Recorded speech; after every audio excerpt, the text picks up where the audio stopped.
지금 원유가 왜 버티냐면, 왜 버티고 있냐면 지금 인플레에 함몰돼 있어 그래요. 지금 원유 시장한테는 크게 이게 크게 두 가지가 있는데, 첫 번째가 경기 침체고 두 번째가 강한 달러예요. 원유를 달러로 사니까 달러가 강해지면 원유 가격은 당연히 빠지는 거잖아. 근데 달러가 지금 역대급으로 지금 다시 올라와 있는데 원유가 버티고 있다는 거는 그만큼 사람들이 인플레이션, 스태그플레이션에 대한 생각이 있으니까 원유 시장에 강달러하고 경기 침체가 제대로 반영이 아직 안 돼 있다고 보는 거예요, 저는. 근데 이게 진짜 그렇게 돼서 그 사람들이 말하는 심각한 본 적 없는 강력한 경기 침체가 와서 그때 반영을 하면 유가는 작살이 날 겁니다. 근데 유가가 작살이 나고 상품이 다 작살 나면 물가는 아예 내년쯤 되면 마이너스 7, 8로 찍히겠지. 그럼 연준이 그럼 금리를 안 내리고 있을 수 있겠나? 더 이상 인상 얘기는 못 하죠. 아무리 그래도. 그러니까 이게 앞뒤가 안 맞는 얘기예요. 그러니까 지금 스태그플레이션은 올해 상반기 유럽 이야기예요. 지금 올해는 날씨가 정말 그 거시 경제 지표가 돼 버렸거든요. 그 가뭄이 돼서 친환경이 안 되니까 가스 가격이 더 올라가고 뭐 여러 가지 일들이 많았었기 때문에 날씨가 중요한데, 근데 그 날씨가 이제 좀 선선해지고 있다는 것이고, 그리고 첫 번째 중요한 건 유럽이 얼마나 추울 거냐는, 유럽이 얼마나 추울 것이냐. 일단 러시아가 지금 그 가스관을 잠그고 한 것들도 다 영향을 주다 보니 지금 유럽에서는 목표가 올해 한 12월 정도까지는 5년 평균의 이제 그 재고량을 한 80% 정도는 확보를 해보자라고 했는데, 그걸 한 달 이상 기간과 목표치를 다 초과 달성을 하긴 했어요. 지금 현재 한 85% 정도까지 재고를 쌓았는데, 요거 갖고도 뭐 말이 많죠. 이 5년이잖아요. 그러니까 5년 평균의 85%다. 근데 그 5년은 러시아가 전쟁하기 전 기간을 상당히 많이 포함하고 있잖아. 그러니까 이게 그때보다 지금의 80%는 그때의 한 100% 정도 돼야 된다는 이야기도 있어요. 뭐 그것도 합리적인 거죠. 그때는 수급에 별로 문제 없었으니까. 그리고 실제 진짜 85가 맞다 하더라도 엄청나게 추워버리면, 지금 서부 유럽이나 이런 데는 다 이제 선거나 뭐 이런 민주주의인데 가스를 막 이렇게 배급제하고 이렇게 했다가는 이제 정권이 날아갈 거 아니에요. 그러면 이제 그쪽으로 가스를 먼저 배분하다 보면 산업이나 이런 경기들이 죽을 수밖에 없는 뭐 이런 상황이 있다 보니, 날씨가 중요하고 날씨가 많이 추우면 이 재고는 의미가 없을 수도 있다라는 게 제 우려입니다. 지금 이제 시장을 짓누르는 하나의 에너지 위기의 최신 우려는 이제 이런 거지. 그래서 이제 유럽 천연가스 가격도 많이 올랐고 하긴 하는데, 여기까지 다 하신 얘기. 이 얘기는 뭐 유튜브가 됐든 뉴스만 켜면 늘 나오는 얘기니까. 근데 다 똑같은 얘기 할 것 같으면 뭐하러 강의하냐 하는 거죠. 그러니까 정말 추울지 안 추울지는 몰라요. 가봐야 알지. 근데 확실한 게 하나 있어요. 확실한 거. 이거 약간 말장난 같지만, 얼마나 추워질지는 모르겠지만 이제는 덥지 않다는 거는 확실하다. 지금 이 순간도 저는 열이 많아가지고 이 공간에서 빛을 많이 켜야 되니까 에어컨을 돌리고 있는데, 적어도 겨울에 별로 안 춥다고 해서 에어컨을 돌리지 않을 거 아니야. 그렇지. 근데 그게 우리만 그렇겠냐는 거죠. 보통의 나라는 보통 여름에 전기수요가 많이, 우리 뭐 블랙아웃 이럴 때 다 에어컨 많이 쓰는 여름 때 이야기 나오지, 추울 때는 전기 가지고 얘기 별로 안 나와요. 그리고 추우면 전기 없어도 버틸 수 있죠. 이불 뒤집어 쓰고 뭐 여러 가지 방법이 있기 때문에. 근데 더우면 진짜 에어컨 없이 답이 없잖아. 근데 우리뿐만이 아니라 지금 중동도 냉방 시즌이 끝났어요. 중동도 우리랑 비슷하기 때문에 이제 여기도 중동도 피서를 하다가 이제 피서 기간이 끝나서 에어컨을 끌 때가 됐어. 그러면 지금 이제 유가 관련해가지고 다시 제 친구 중에서도 이제 가장 비관론자가 연말에 WTI 150 간다는 애가 아직도 주장을 낮추지 않고 있고, 저는 80 근처 아닐까 이렇게 둘이 갭이 거의 더블이죠. 150대 80이니까. 근데 일단 저는 제 나름대로의 근거는 뭐냐면, 이게 이 기름이라는 게 약간 계절성이 있어요. 그러니까 유정에서 퍼올리는 건 비슷하고, 특히 이제 요즘 좀 우려하는 친구들, 그 친구도 마찬가지지만, 그 바이든이 사우디까지 가가지고 뭔가를 했는데, 처음에는 찔끔 뭐 10만 배럴 증산한다고 하다가, 이제는 아예 감산으로 돌아섰잖아요. 그런 거 봐라. 그게 안 된다. 이제 공급이 시원하게 늘지 않을 것이고, 전쟁은 장기화 될 것이고, 그리고 이제 겨울 되면 저 재고는 이제 생각보다 빨리 소진될 것이니까 에너지 위기는 다시 올라올 것이다. 라는 게 이제 그 친구와 이제 비공론자들이 하는 얘기고, 저는 조금 이제 그럴 수도 있는데 조금 약간 더 내려갈 수 있다고 생각하는 이유가, 이게 산유국들도 이제 기름을 써요. 특히 사우디 같은 경우는 거기도 이제 그 발전을 하지 않습니까? 거기 사우디 같은 경우는 48% 정도를 이제 석유로 합니다. 발전을.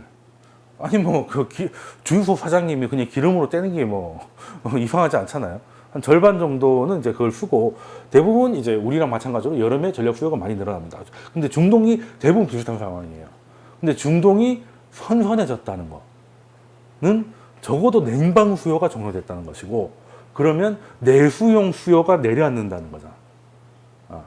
그럼 내수용을 안 쓰면 뭐 증산을 안 하든 감산하든 여기서 그대로 움직여도 자기 거 먼저 쓰고 팔았다가 이젠 자기 게 조금만 쓰면 되니까 수출할 이유가 더 많아지죠. 그래서 늘 겨울 보통 유가는 특별한 대회 그게 없으면 5월에서 8월에 좀 비쌌다가, 왜냐하면 중동에서 수출량이 줄어요. 그걸 어떻게 하냐면 OSP라고 해가지고 그 당일 수폭 가격에다가 프리미엄을 얼마를 넣고 빼고 하는 게 있는데, 그래서 내수용으로 돌리게끔 유도하는 게 5월에서 8월 정도. 자기들 먼저 써야겠다는 거죠. 그리고 9월 중순에서 딱 지금이죠. 9월 말로 딱 넘어가면 확실히 날씨가 시원해지니까 그때부터는 이제 수출용 OSP를 확 낮춥니다. 특히 아시아 쪽으로. 특히 이제 중동 뭐 기름도 뭐 중진류, 경진류 이런 게 있는데, 우리 아시아는 아시아에 제일 많이 쓰는 데가 뭐 한국, 일본, 싱가포르 뭐 이런 5나라 정도가 있는데, 거기 대부분 중진류를 많이 쓰거든요.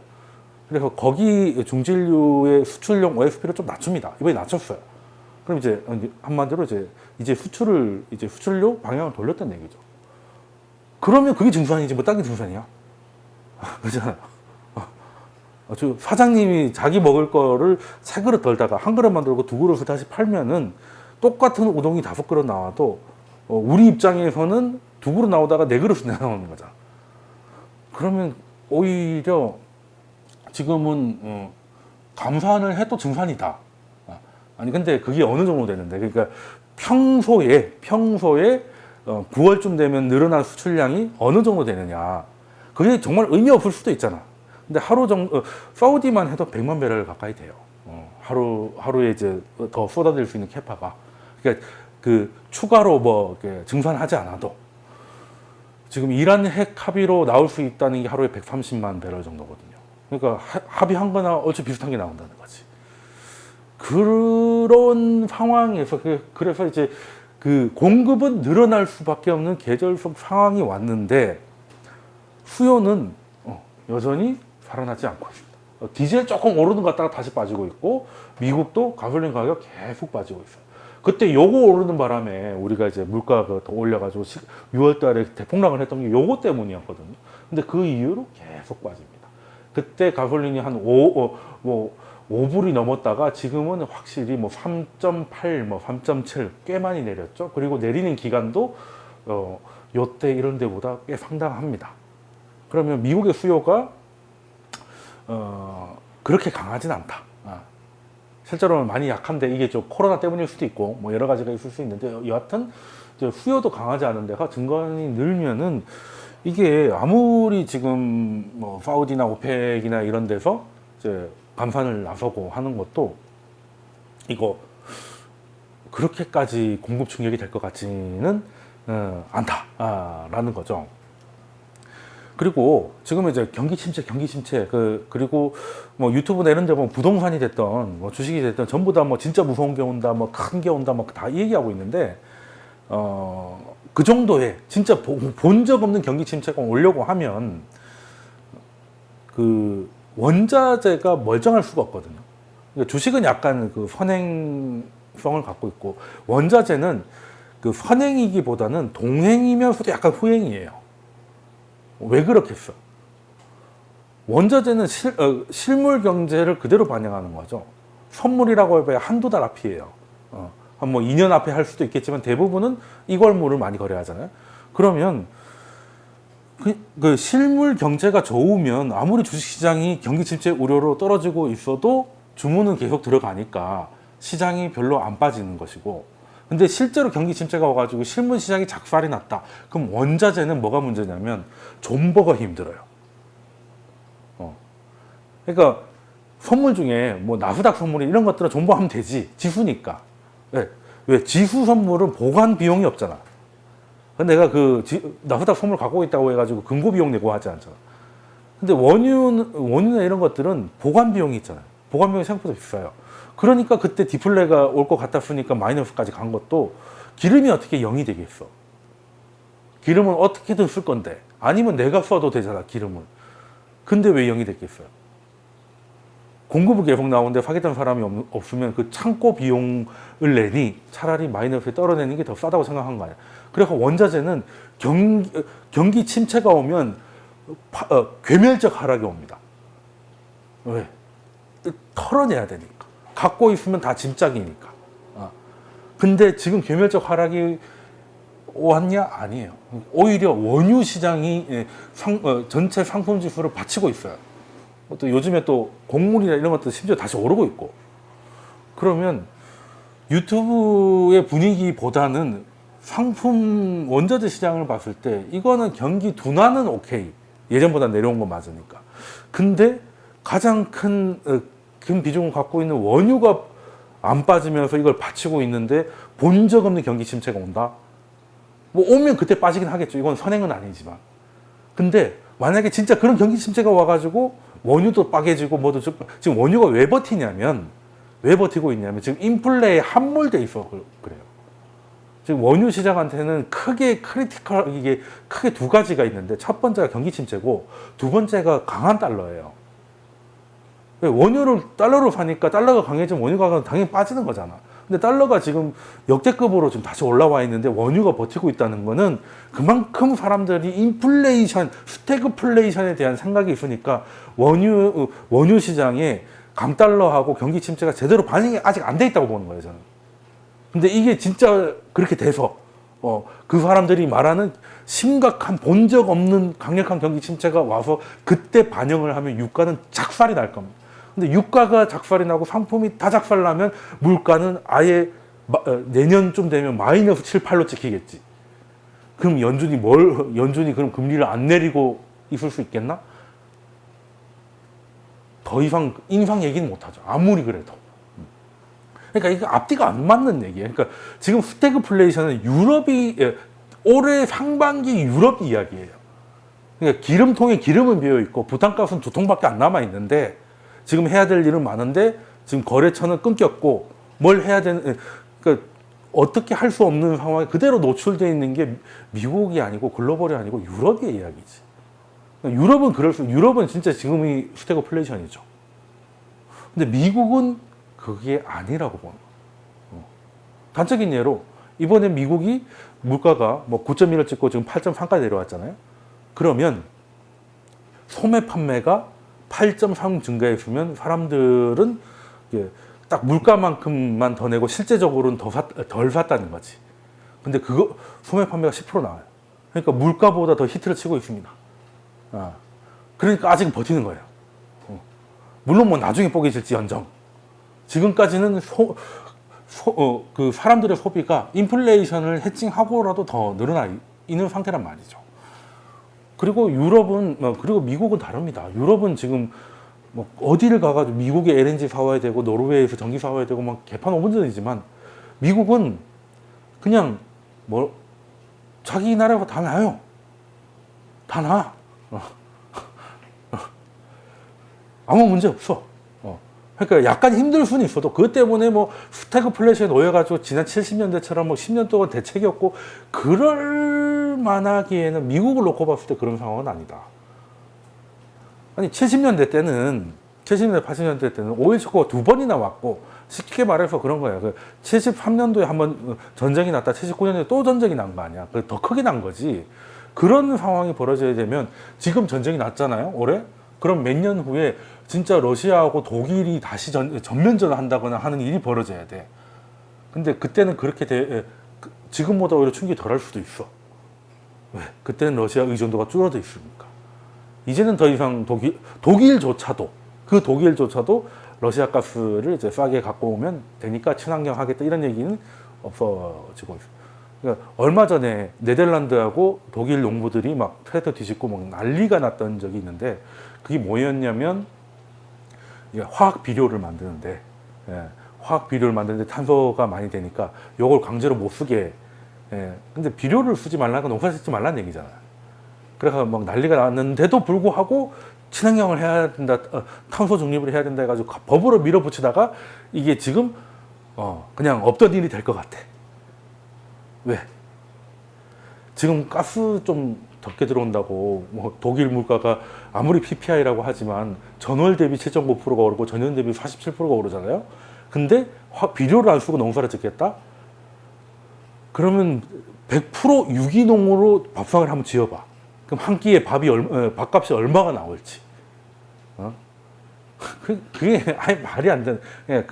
그거는 천만다행이. 어떻게 보면은 진짜 집에서 이제 상추 기르는 게 차라리 진짜 나가서 돈 버는 것보다 나은 상황이 될 수도 있었던 건데, 이제 어떻게든 돌아온 거죠.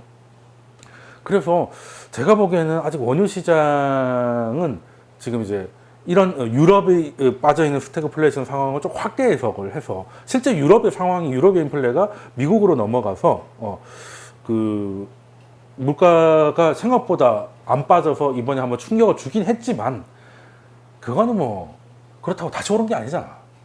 그러니까 유럽의 상황인 거다 라고 저는 생각을 하고, 미국은 약간 좀 이따 얘기하겠지만 다른 의도가 있는 것 같기도 하고, 그리고 러시아 입장도 생각을 해봐야 된다.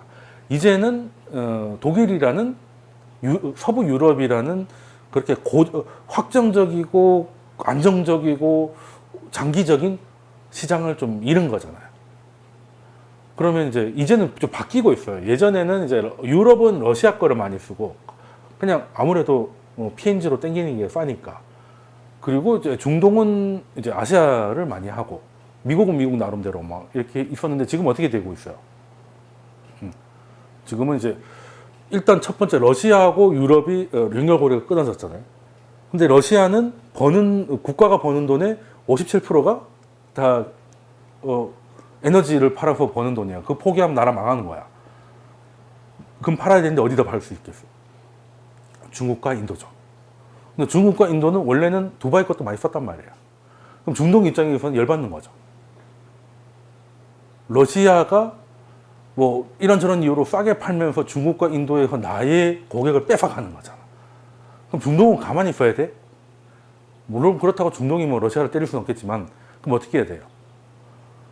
자기도 할인 판매 들어가야지. 할인 판매. 그래서 이번에 할인한 거 아니에요.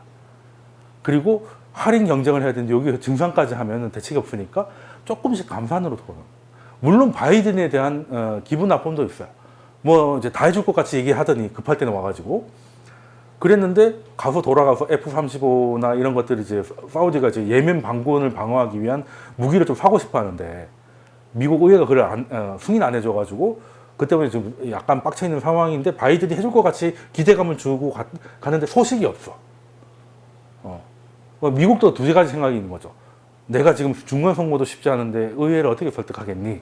또 있고, 그때는 정말 급해서 갔다가 뭐 걔랑 뭐 악수도 하고 너가 임금이야 했는데, 와서 보니까 생각보다 에너지발 물가 상승이 빨리 꺾이는 거죠.